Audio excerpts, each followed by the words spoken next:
Mula July 1, 2022 hanggang May 31, 2025, umabot na sa 4,027 barangays ang naideklarang cleared sa illegal drugs.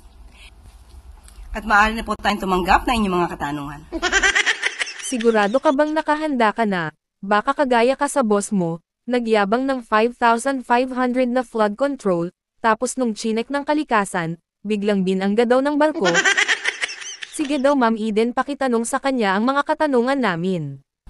Just reminding everyone of the one question, one follow-up guideline. Eden Santos, Net 25. Good morning. Hello. Good morning po, Yusek. Kaugnay po nung binanggit ninyo about illegal drugs, ano po. May we know po kung anong mga barangay, kahit ilan lang po, no, yung 427,000 na binabanggit ninyo na na-cleared na sa illegal drugs. Okay, sa ngayon, yan pa lang po ang ating natanggap at wala po tayong detalye patungkol sa barangay. Hingin po natin mula sa PIDEA at ibang law enforcement agencies yung sinasabi po nating barangay. Okay. Yan na nga ang sinasabi, puro kayo numero, pero pag hiningian ng katunayan, wala kayo may pikita.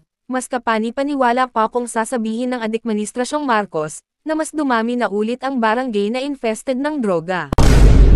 Umabot na rin sa 607 balay silangan, reformation centers, ang naipatayo sa ilalim ng Marcos administration. Hindi totoo yan. Bola lang yan. Saan pong area itong balay silangan drug centers? Para yung address po. O sige po, mamaya po ibibigay ko po sa inyo exact address. Okay, salamat po. Thank you. Listahan sa address ng mga barangay at bahay silangan ang hinihingi, pero ito ang ibinigay, sa dami ng taga-Malacanang press corps, siya lang kasi ang may lakas ng loob na maghanap ng katotohanan sa mga pangbobola ni Ante Clear.